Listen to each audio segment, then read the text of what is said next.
Le Barça s'est-il enfin réveillé cette saison? Bonjour à tous, on se retrouve pour la vidéo d'après-match de ce Barça-Valence qui s'est soldé par une très belle victoire 6-0 des Catalans. Et j'avoue, avant même que le match ne commence, j'étais pas trop rassuré par la compo.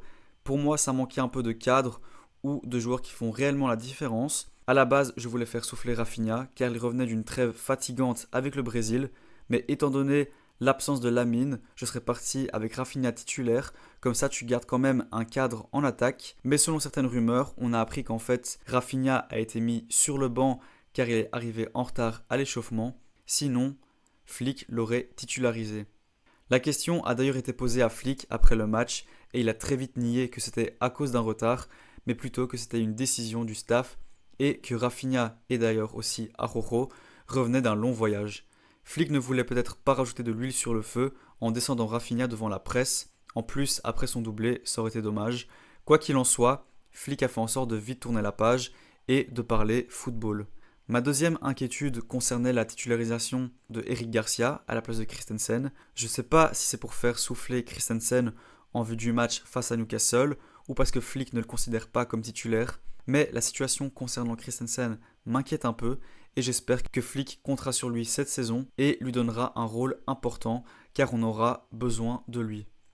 Mais une fois que le match a commencé, tous mes doutes ont été dissipés. J'ai trouvé l'équipe assez en jambes et une équipe qui effectuait un très bon pressing en asphyxiant Valence, en leur laissant jamais la possibilité de construire comme ils l'auraient aimé ou de pouvoir déjouer le piège du hors-jeu. J'ai trouvé les 10-15 premières minutes du Barça vraiment très bonnes, avec beaucoup d'occasions, malheureusement ratées. Et après une petite baisse de régime, le Barça parvient à ouvrir le score grâce à une superbe passe laser de Koubarsi.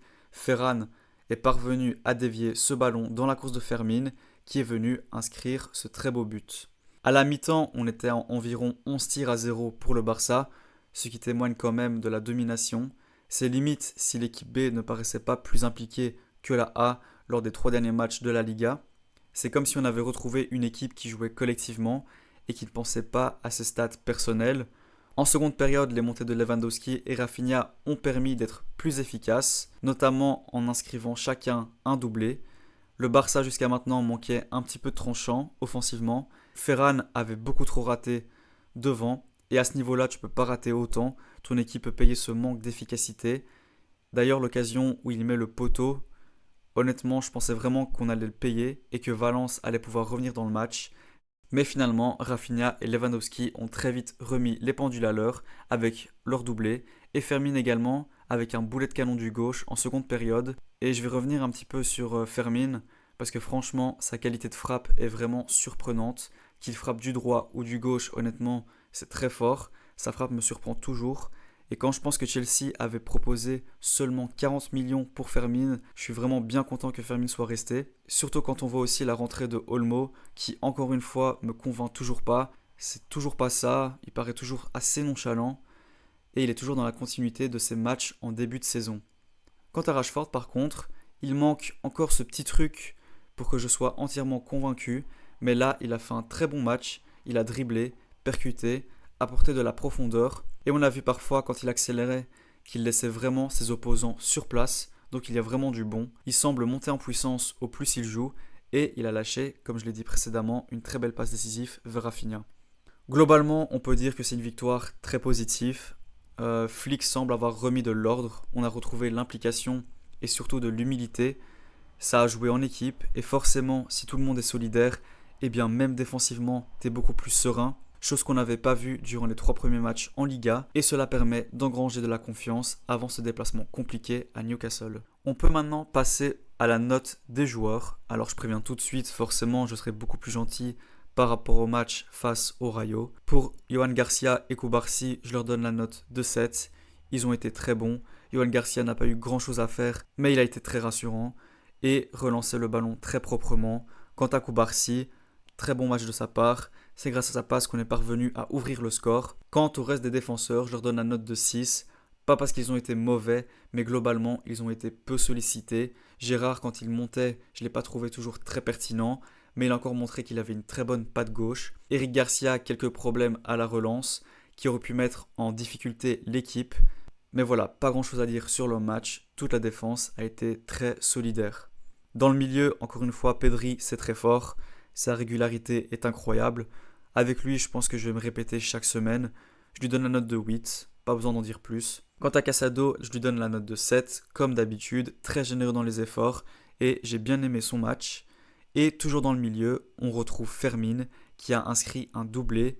Lui aussi très généreux dans les efforts avec et sans ballon. Je lui donne la très belle note de 9. Concernant l'attaque, je vais donner la note de 7 à Rashford.